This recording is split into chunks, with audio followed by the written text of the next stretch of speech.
Ассалаумағалейкум, құрметті арнамыздың көрермендері. Бүгінгі бейне блогымыз Дулат Шымырдың шын қожасынан тараған көп рулы елдің бірі Төле баба ұрпақтары жайлы болмақ. Төле баба кесенесі Жамбыл облысы Талас ауданы Берікқара ауылдық округіне қарасты Майтөбе ауылының батыс жағында Тараз Аса Қарабастау Қаратау тас жолының бойында орналасқан. Осы орайда Төле баба кесенесінің тұрғызылу тарихы жөнінде Майтөбе ауылында тұратын Төле баба ұрпақтарының жасы үлкен кәрия кісілермен жолығып сұхбаттасқан едік. Құрметті жамиғат, өзімді таныстырайын. Мен осы Майтөбе елді мекенінде тұрамын. Атым Үсен, әкемнің шын аты Сексенбай, бірақ шеге деп Шекеш болып жазылып кеткенбіз. Мен қазір Шекеш Үсен, жасым 77-де. Ауылдағы кәрелердің бәрі дүниеден озып кетті. Осы біраз жылдың ішінде. Енді жанында отырған ағамыз, бұл кісі менен де үлкен, жасы қазір 80-ге келді. 81-ге шықты. Құрметті көпшілік, мен Майтөбе совхозында тұрамын. Аты жөнім Сырайыл ұлы Нұрлыбекпін. Жасым 81-де. Біз басында осы жерде жаңа айтпақсыздай кесенемізді осы Тараз Жаңатас трассасының бойында батыс жағында Майтөбеден орналастырдық. Былтыр тал көшеттер егіп, гүлдер егіп, көкөністендірдік. Оны соғарып жатырмыз жылма-жыл, күнбе-күн. Енді Құда қаласа, мына стела деген неміз бітпей жатыр, ту тігетін. Ол бітсе Құда қаласа мынау күз айында ашылады.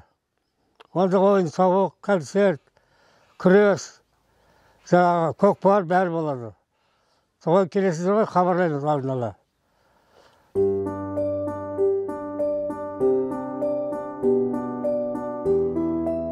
Төле баба кесенесіндегі 6 тұғыр биіктей келе уққа айналып шаңырақпен бірлеседі. Бұл 6 тұғыр Төле бабадан тараған 6 ұлы, яғни 6 тірегі деп есептеледі екен. Осыдан бір 6-7 жыл бұрын орнатты. Қойгелді батырдың туған інісі Қожыға бабамыздың да кесенесі ар жағында Белікөл елді мекенінің Дарбаза деген бөлімшесінде трассаның бойында оның да кесенесі тұр. Бұл жерде жаңағы Төле бабамыздың жаңа кесенесі бітіп қалды. Құда қаласа енді көресіздер.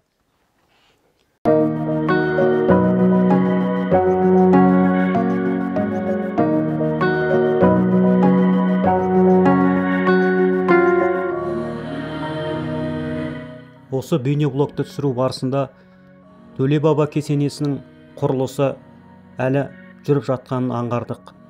Майтөбе ауылында тұратын Төле баба ұрпақтарының үлкен кісілері кәриялердің айтуынша 2023 жылдың тамыз айында Төле баба кесенесінің құрылысы толық аяқталып, 2023 жылдың қыркүйек айында ашылу салтанаты жоспарланып отыр екен.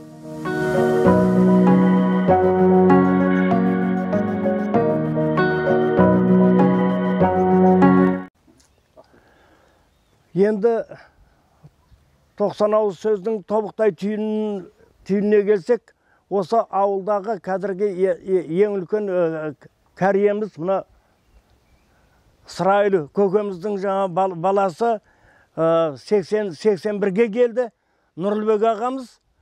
Одан кейінгі 77-ге келген мен. Басқа кісілердің бәрі дүниеден озып кетті. Ең үлкен кәриесі осы екеуміз-ақ. Бабамыз Төленің кесенесін ықылым заманда үлкен кісілерден жаңағы ертеде еститінбіз. Мына кіші жайлауы, мерде Қоғалы деген ауылымыздың жоғары жағында мынау ауылдың сыртында жоғары жағында үлкен трасса. Бұл енді Таразы, Қаратау, Жаңатас осы трассалардың бойында орналасқан. Соның ауылдың батыс жағында Майтөбе кішкентай төбенің етегінде сөрде үлкен бастау бар. Сол жаңағы айналасы қоғалы. Сол жерде енді өсердігі көпшілік келіп, күнгейдегі ағайындар жаңағы барлығы келіп, осы жерді менің жаңағы осы Майтөбеден жаңағы тараған төле ұрпағы Шымкентке қоныстана бұяқта азайып кетті ағайындар. О жақта көбейіп кетті деп жаңағы осы жерге орнатып отыр. Мына таудың Айырсай, Ақсақал сайы дейді. Туры мына Майтөбенің жоғары жағындағы. Осы әр сайдың атауы бар. Қаратаудың қасиетті киелі Қаратаудың осының үстінде жаңағы мынау үлкен төменгі теспе, ортаңғы теспе, жоғарғы теспе дейді. Арғай жаңағы терең сайменен арғай жалғасқан үлкен жайлау бар. Сол кезде ата-бабалардың барлығы осы таудың үстіне шыға деген, ар жағындағы басқа елдер бері қайт осы таудың басында түгел бәрі бас қоса деген. Бірін шақырысып, қыз алысып, қыз берісіп, осылай шоғырланған екен. Таудың сол төменгі теспелерінде ертеде бабаларымыздың жаңағы соғып кеткен қорғандар да бар. Мал қоралары тастан әдімлеп тұрып өріп шығарған. Оның бәрін кітапқа енгіземіз деп едік, қол тимей кетті енді шыны керек. Әйтпесе мұртығы екі қорғаны бар. Сол екі қорғанның мен бұл кісілерден сұрағам. Бұл ортаңғы теспедегі, төменгі теспедегі қоралары ақылым замандағы бабаларымыздың айтып отыратын осындай майдың аяғында шығатынбыз. Бұна таудың үсті жаңбырлатып бір қонақта өте қиындау болады деп жаңағы ерте шыға дегенде осы Қоғалға ауылдың жоғары жағы сол трассаға асфальт жолға жақын сол жерге. Енді сол кесенені сол үлкен әуіттің жанына, сол бастаудың жанына орналастырып, бәрі енді бітіп қалды. Енді стела деген ана бір үлкен бір көрнекілік бір здания тұрғызылып жатыр. Жақында бітеді. Құда қаласа осы бәрі өткенде бәрі күнгі Шымкент жақтағылар бәрі келгеннен кейін ақылдасып барып, осы тамыз айының осы 20-ларында ма сол кезде үлкен ас беріп, құран бағыштатып, аламан түрлі ойын сауықтарын жаңағы атқарып, құран бағыштатып, сонымен осы екі облыстың басқада келем деген кісілердің бәріне хабарландырылып, солай асты өткіземіз деп белгілеп отырмыз.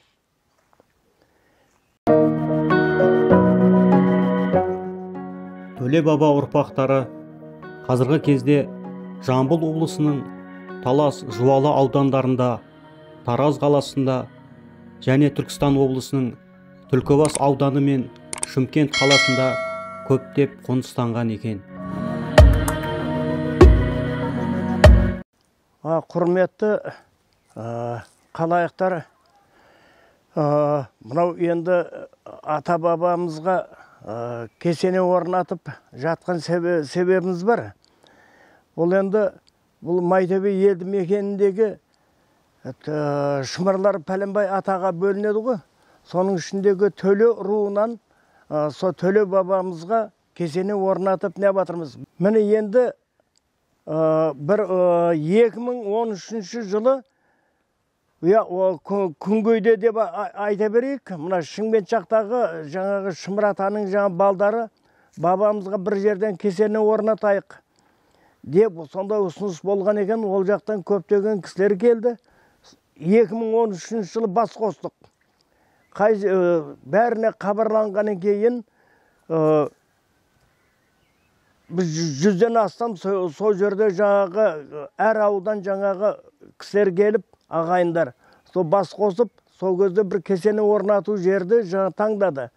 Содан әркім ойындағысын айтқаннан кейін мынау Шымкент облысының бір жақсы бір жері бар, мына Келте Масат дейді.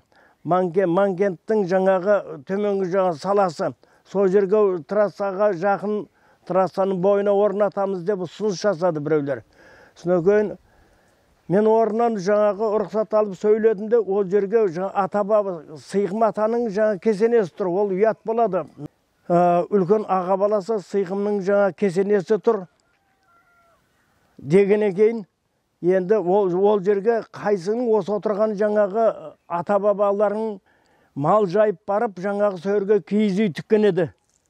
Деп неғаған екен, олар жаңағы дұрыс екен, қой, ол жеріміз болмай деген деп. Сонымен күйік перебалының бұрынғы ескінесінің үстіндегі постығайдың жанына сөрге орнатамыз деді. Ол жерге де жаңағы сұрағымды қойды мен. Ешқайсымыздың осы отырған ата-атаға бөлініп кетеміз ғой кейін. Ешқайсың ол жерге барып неғқан жоқтыр. Қазір ол жерде су да жоқ, не де жоқ. Трасса ар жағынан салынып кетті. Қажеті жоқ. Мен ата-бабалардан бұрынғы кәрелерден естігеніміз, мынау осы Жамбыл облысының Талас ауданы Беликөлдің жанындағы Майтөбе елді мекенінен осы жерде жаңағы туып өскен ата-бабаларымыз қазір ірі 14 ауылда төле ұрпақтары орналасқан. Былтырда бас қосып, мына кесене әйтеуір созылып кетті. Көп ағайындар сояқтан болған екен. Қазір бұл Майтөбе елді мекенінде бір 20 шақ үй қалды. Алматыға, Шымкентке, Жуалыға, мынау Таразы шаһарына, Қаратау шаһарына, сол жақтарға жұмыс бабымен ағайындардың бәрі көп жаңағы. Қазір бұл жерде 20 шақ үй тұрады Майтөбеде. Төле атаның ұрпақтары.